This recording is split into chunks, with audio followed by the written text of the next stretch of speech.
In this video, we are going to discuss about the Rutherford atomic model and its merits and demerits. Okay, how the Rutherford atomic model is seen, ಯಾವ ಥರ ಇರುತ್ತೆ atomic model ಅಂತ ನೋಡಿದ್ರೆ, the Rutherford proposed that the atoms consists of two parts. ಅದನ್ನು ಎರಡು ಪಾರ್ಟಾಗಿ divide ಮಾಡ್ತಾ ಹೋಗಿದ್ದಾನೆ. ಆ ಎರಡು ಪಾರ್ಟಲ್ಲಿ ಒಂದು ಸೆಂಟರ್ ಆಫ್ ದ ಸೆಂಟರ್ ಅಂತ ತೊಗೊಂಡಿದ್ದು, centre of the atom, that is we call it as nucleus ಅಂತ ಕರೆದಿದ್ದಾನೆ. And the negatively charged particles are revolve around the nucleus ಅಂತ ಎಕ್ಸ್ಪ್ಲೇನ್ ಮಾಡಿದ್ದಾನೆ. Just like this. This center is the positively charged particles and these are the negatively charged electrons which revolve around the nucleus. ಯಾವ ಥರ revolve ಆಗ್ತಾ ಇರತ್ತೆ ಅಂತಂದರೆ ನಿಮಗೆ ಈ ಡಯಾಗ್ರಾಮಲ್ಲಿ ಕ್ಲಿಯರಾಗಿ ಅಬ್ಸರ್ವ್ ಮಾಡ್ತಾ ಹೋಗ್ಬೋದು. Here there is positively charged particles is concentrated at the center of the atom and the negatively charged particles which are revolve around the nucleus. And just like this, ಇಲ್ಲೂ ಸಹ ನಿಮಗೆ ಇದರಲ್ಲಿ ಕ್ಲಿಯರಾಗಿ ಗೊತ್ತಾಗುತ್ತೆ. ಇದು ಪಾಸಿಟಿವ್ಲಿ ಚಾರ್ಜ್ಡ್ ನ್ಯೂಕ್ಲಿಯಸ್ ಮತ್ತು ಇಲ್ಲಿ ನಮಗೆ negatively charged particles, thus are electrons which revolve around this nucleus ಅಂತ. Next we move on to merits of Rutherford atomic model. ಈ ರುದರ್ಫೋರ್ಡ್ ಆಟೋಮಿಕ್ ಮಾಡೆಲ್ನ ಮೆರಿಟ್ಸನ್ನು ನೋಡ್ತಾ ಹೋದರೆ, it could explain the large angle scattering of alpha particles. Alpha ಪಾರ್ಟಿಕಲ್ಸ್ನ large angle scattering, that is in Geiger Marsden ಎಕ್ಸ್ಪೆರಿಮೆಂಟಲ್ಲಿ, in gold foil experiment ಅಂತ ಕರಿತಿದ್ವಿ. ಆ ಗೋಲ್ಡ್ ಫಾಯಿಲ್ ಎಕ್ಸ್ಪೆರಿಮೆಂಟಲ್ಲಿ alpha scattering in large angle scattering ಏನಾಗಿತ್ತು, ಅದು ಏನಕ್ಕಾಗತ್ತೆ ಅನ್ನೋದನ್ನು ಈ ರುದರ್ಫೋರ್ಡ್ ಆಟೋಮಿಕ್ ಮಾಡೆಲ್ಲಿ ಕ್ಲಿಯರಾಗಿ ಎಕ್ಸ್ಪ್ಲೇನ್ ಮಾಡ್ತಾ ಹೋದ. And this is the merit of this Rutherford atomic model. ಹಾಗಾದರೆ ಇಲ್ಲಿ ಲಾರ್ಜ್ ಆ್ಯಂಗಲ್ ಸ್ಕ್ಯಾಟ್ರಿಂಗ್ ಅಂದರೆ ಏನು? It is the alpha particle which scatters more than 90 degree ಇಂತೂ ಜಾಸ್ತಿ. ಇಲ್ಲಿ ನೀವು ನೋಡ್ತಾ ಹೋಗಿರ್ಬೋದು. Here this alpha particle which return back to the same direction, that is here the angle is more than 90 degree. ಮತ್ತು ಇಲ್ಲಿ ನೋಡ್ತಾ ಹೋಗಿ, ಇಲ್ಲಿಯೂ ಸಹ ಸೇಮ್ ರಿಟರ್ನ್ ಬ್ಯಾಕ್ ಆಗಿದೆ. Here the angle of scattering is 180 degree and here it is also the angle is more than 90 degree. ಈ ಥರ ಏನಕ್ಕೆ ಆಗ್ತಾ ಇದೆ ಅನ್ನೋದನ್ನು ನಾವು ಈ ರುದರ್ಫೋರ್ಡ್ ಆಟೋಮಿಕ್ ಮಾಡೆಲಲ್ಲಿ ಕ್ಲಿಯರಾಗಿ ಎಕ್ಸ್ಪ್ಲೇನ್ ಮಾಡ್ತಾ ಹೋಗ್ತಾನೆ. ಬಟ್ ಇದನ್ನು J Thomson atomic model explain ಮಾಡಿರಲಿಲ್ಲ. ಮೆರಿಟ್ಸ್ ಇರೋ ಥರನೇ ಇಲ್ಲಿ ಡಿಮೆರಿಟ್ಸು ಸಹ ಇದೆ. ಮತ್ತು ಈ ರುದರ್ಫೋರ್ಡ್ ಆಟೋಮಿಕ್ ಮಾಡೆಲ್ ಸಹ ಫೇಲ್ ಆಗುತ್ತೆ. ವಾಟ್ ಆರ್ ದ ಡಿಮೆರಿಟ್ಸ್ ಅಂತ ನೋಡ್ತಾ ಹೋದರೆ, the first thing is it could not explain the stability of atom. Stability of ಆಟಮನ್ನು ಇದು ಎಕ್ಸ್ಪ್ಲೇನ್ ಮಾಡಲಿಲ್ಲ. Even the J Thomson atomic model is also fails to explain the stability of atom and here it is also fails to explain the stability of atom. Here the Rutherford proposed that the negatively charged particles that are electrons which revolve around the nucleus, ಈ ಥರ nucleus ಸುತ್ತಾ ಇರತ್ತೆ ಅಂತ ಅಷ್ಟೇ ಹೇಳಿದ್ದಾನೆ. But by the circular motion, ನಾವು circular ಮೋಷನನ್ನು ಈಗಾಗಲೇ first ಇಯರಲ್ಲಿ ನೋಡಿದ್ದೀವಿ. ಸರ್ಕ್ಯುಲರ್ ಮೋಷನನ್ನು ನಾವು ನೋಡ್ತಾ ಹೋದರೆ, any particle which revolve or it moves in a circular path, it loses its energy. ಅದು ಎನರ್ಜಿಯನ್ನು ಕಡಿಮೆ ಮಾಡ್ಕೊಳ್ತದೆ. Because it ಆಕ್ಸಲರೇಟ್ಸ್. ಇದು ಯಾವಾಗಲೂ ಕಂಟಿನ್ಯೂಸ್ ಆಗಿ ಆಕ್ಸಲರಿಂದ ಅಲ್ಲಿ ನಮಗೆ ಎನರ್ಜಿ ಕಡಿಮೆ ಆಗ್ತಾ ಹೋಗುತ್ತೆ. Once the energy of the electron decreases, it attracted towards the nucleus ಕಡೆ ಅದು ಅಟ್ರ್ಯಾಕ್ಟ್ ಆಗ್ತಾ ಹೋಗುತ್ತೆ. ಇಲ್ಲಿ ಅಟ್ರ್ಯಾಕ್ಟ್ ಆಗ್ತಾ ನಿಮಗೆ ಈ ಡಯಾಗ್ರಾಮಲ್ಲಿ ಕಾಣುತ್ತೆ. ಈ ಥರ ಸ್ಪೈರಲ್ ಪಾತಲ್ಲಿ ಮೂವ್ ಆಗಿಬಿಟ್ಟು ಆ್ಯಂಡ್ ಕೊನೆಗೆ ನಮಗೆ ನ್ಯೂಕ್ಲಿಯಸ್ ಒಳಗೆ ಬಂದು ಆ ಎಲೆಕ್ಟ್ರಾನ್ ಬೀಳತ್ತೆ. ಅಂದರೆ in this model the negatively charged particles that are electrons could fall into the nucleus by tracing the spiral ಪಾತನ್ನು ಟ್ರೇಸ್ ಮಾಡ್ತಾ ಆ ನ್ಯೂಕ್ಲಿಯಸ್ ಒಳಗೆ ಬಂದು ಬೀಳತ್ತೆ. Because when it moves in a circular path or curved path, it changes its direction change ಆಗ್ತಾ ಇದೆ ಅಂತಂದರೆ velocity change ಆಗ್ತಿದೆ ಅಂತಂದರೆ ಅಲ್ಲಿ ನಮಗೆ ಆಕ್ಸಲರೇಟ್ ಆಗ್ತಾ ಇದೆ ಅಂತ ಆದರೆ ಎನರ್ಜಿ ಕಡಿಮೆ ಇರುತ್ತೆ, ಎನರ್ಜಿ ಕಡಿಮೆ ಆಗ್ತಾ ಇದೆ ಅಂತಾದರೆ this electron is attracted towards the nucleus. ಈ ಪಾಸಿಟಿವ್ ಚಾರ್ಜ್ ಕಡೆ ಅಟ್ರಾಕ್ಟ್ ಆಗ್ತಾ ಹೋಗುತ್ತೆ. While it attracted towards the positive charge, the electron comes and falls into the nucleus. ಈ ಥರ ಎಲ್ಲ ಎಲೆಕ್ಟ್ರಾನ್ಸು ಬಂದು ನಾವು ನ್ಯೂಕ್ಲಿಯಸ್ ಒಳಗೆ ಬೀಳ್ತಾ ಹೋಯಿತು ಅಂತಾದರೆ ಅಲ್ಲಿಗೆ ನಮಗೆ ಆ ಆಟಮ್ನ ಸ್ಟ್ರಕ್ಚರ್ ಸಹ ಹಾಗೆ ಉಳಿಯೋದಿಲ್ಲ. So this is the first demerit of Rutherford atomic model. And again it could not explain the origin of spectral lines. Spectral lines ಏನಕ್ಕೆ ಫಾರ್ಮೇಷನ್ ಆಗುತ್ತೆ ಅನ್ನೋದನ್ನ ಎಕ್ಸ್ಪ್ಲೇನ್ ಮಾಡಲಿಲ್ಲ.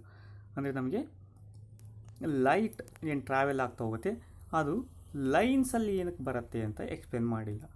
ಲೈನ್ಸಲ್ಲಿ ಸ್ಪೆಕ್ಟ್ರಲ್ ಲೈನ್ಸ್ ಕ್ಲಿಯರಾಗಿ ನೋಡ್ತಾ ಹೋಗಬೇಕು.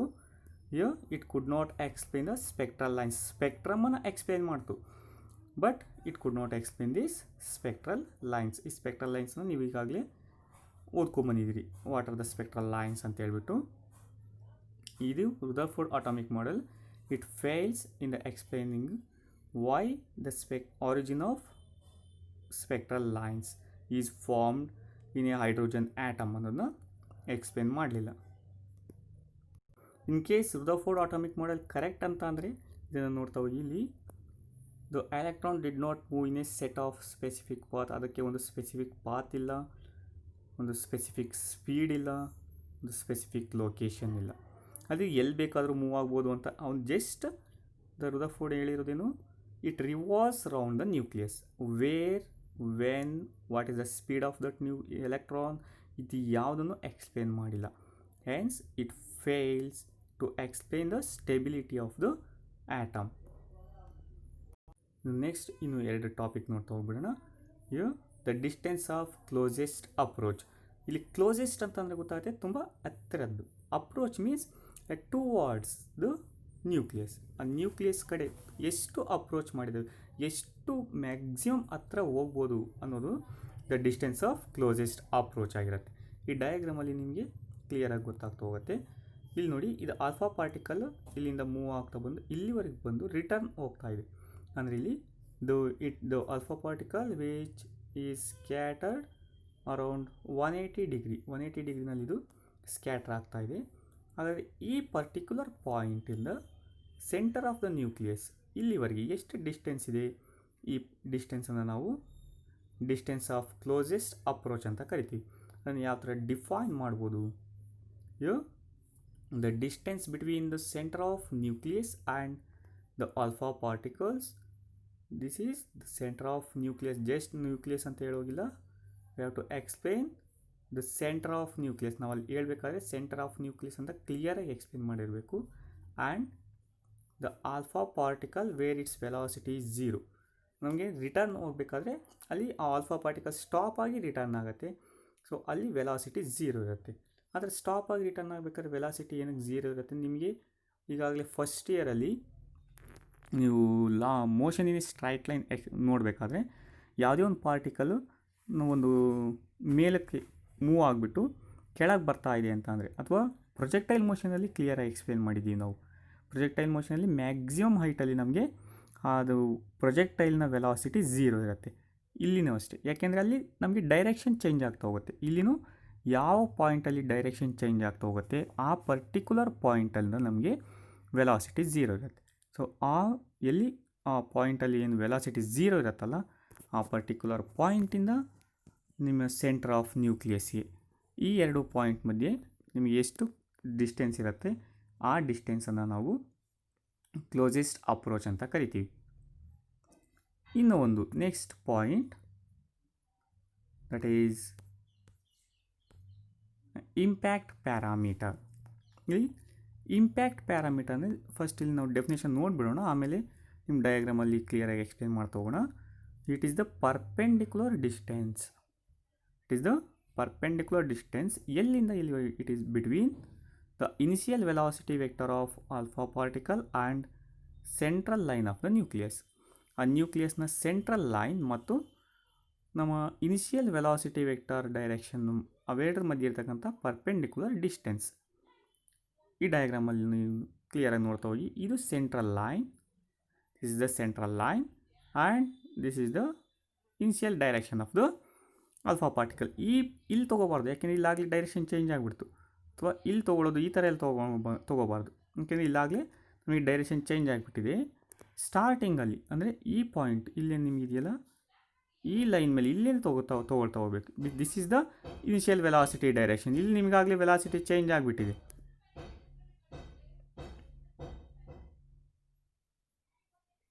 ಹಾಗಾಗಿ ನಾವು ಇಲ್ಲಿ ತೊಗೋಬಾರ್ದು. Just we have to take here. ಇಲ್ಲಿ ಎಲ್ಲಿ ಬೇಕಾದರೂ ನಾವು ಮೆಜರ್ಮೆಂಟ್ ಮಾಡ್ತಾ ಹೋಗ್ಬೋದು. ಈ ಎರಡು ಲೈನ್ ಮಧ್ಯೆ ಇರ್ತಕ್ಕಂಥ ಒಂದು ಪರ್ಪೆಂಡಿಕ್ಯುಲರ್ ಡಿಸ್ಟೆನ್ಸನ್ನು ನಾವು ಇಂಪ್ಯಾಕ್ಟ್ ಪ್ಯಾರಾಮೀಟರ್ ಅಂತ ಕರಿತೀವಿ. ಈ ಡಯಾಗ್ರಾಮಲ್ಲಿ ನೋಡಿ, ಇಲ್ಲಿ here the impact parameter of this 3' is this. ಈ ಡಿಸ್ಟೆನ್ಸ್ ನಮಗೆ ಇಂಪ್ಯಾಕ್ಟ್ ಪ್ಯಾರಾಮೀಟರ್ ಆಗುತ್ತೆ 3'ಗೆ. 2' ತೊಗೊಂಡ್ರಿ ಅಂತಂದರೆ ಇದು ಇರುತ್ತೆ. ಸೊ ಅದೇ ಥರ ಇಲ್ಲಿ ಮೇಲೆ ತೊಗೊಳ್ತಾ ಹೋದರೆ this is the impact parameter of 2 this, and for 3 ಈ ಪಾರ್ಟಿಕಲ್ಗೆ ತೊಗೊಂಡ್ವಿ ಅಂತಂದರೆ this is the impact parameter.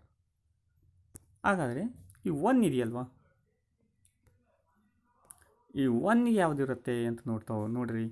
Just ನೀವು ಇಮ್ಯಾಜಿನ್ ಮಾಡ್ಕೊಳ್ಳಿ, ಈ 1 ಏನು ತೊಗೊಂಡಿದ್ದೀವಲ್ಲ ಅದೇ ಸೆಂಟ್ರಲ್ ಲೈನ್, ಮತ್ತು ಅದೇ ಲೈನಿಂದ ಅದೇ ಲೈನಿಗೆ ಡಿಸ್ಟೆನ್ಸ್ ಎಷ್ಟಿರುತ್ತೆ?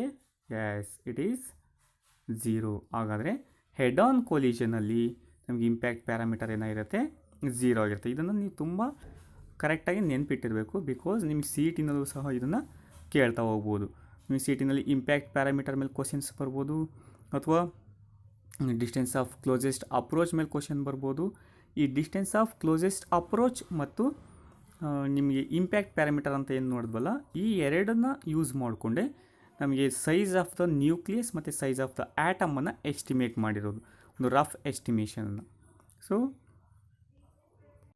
These two are the very important. ಅಲ್ಲದೆ ನಿಮ್ಮ ಎಕ್ಸಾಮಿನೇಷನ್ ಅಕಾಡೆಮಿಕ್ ವ್ಯೂ ಅಲ್ಲಿ ನೋಡ್ತಾ ಹೋದ್ವಿ ಅಂತಂದರೆ, ಅಕಾಡೆಮಿಕ್ ಪಾಯಿಂಟ್ ಆಫ್ ವ್ಯೂ ಈ ಮೆರಿಟ್ಸ್ ಮತ್ತು demerits of Rutherford atomic model ಏನಿದೆ ಅದು ಸಹ ತುಂಬ ಇಂಪಾರ್ಟೆಂಟ್. ನಿಮಗೆ what are the merits of Rutherford atomic model ಅಂತ ಕೇಳ್ಬೋದು, ಅಥವಾ what are the demerits of Rutherford atomic model ಅಂತ ಕೇಳ್ಬೋದು. ಸೊ ನಿಮಗೆ ಅಕಾಡೆಮಿಕ್ ವೈಸ್ ರುದರ್ಫೋರ್ಡ್ ಅಟಾಮಿಕ್ ಮಾಡೆಲ್ನ ಮೆರಿಟ್ಸ್ ಮತ್ತು ಡಿಮೆರಿಟ್ಸ್ ಎರಡೂ ಇಂಪಾರ್ಟೆಂಟ್ ಆಗಿರುತ್ತೆ. ಮತ್ತು ಇವೆರಡೂ ಡೆಫಿನೇಷನ್ಸು ಸಹ ಕೇಳ್ಬೋದು. ಇಂಪ್ಯಾಕ್ಟ್ ಪ್ಯಾರಾಮೀಟರ್ ಅಂದರೆ what is the impact parameter, what is closest approach ಅಂತಲೂ ಕೇಳ್ಬೋದು. ನಿಮಗೆ CET-ನಲ್ಲೂ ಸಹ ಆ ಕ್ವಶನ್ಸ್ ಅರೈಸ್ ಆಗ್ತಾ ಹೋಗುತ್ತೆ. ಮತ್ತು ನಿಮಗೆ ಈ ವಿಡಿಯೋ ಇಷ್ಟ ಆಗಿತ್ತು ಅಂತಂದರೆ ಲೈಕ್ ಮಾಡಿ.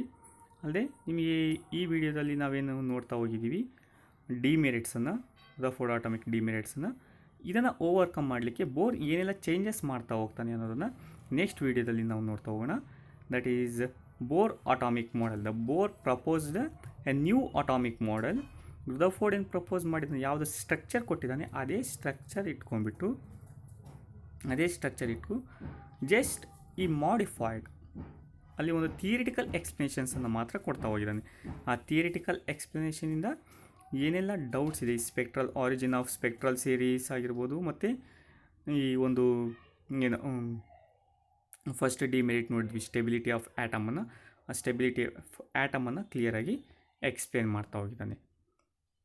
ಅದನ್ನು ನೆಕ್ಸ್ಟ್ ವಿಡಿಯೋದಲ್ಲಿ ನೋಡ್ತಾ ಹೋಗೋಣ. Thank you.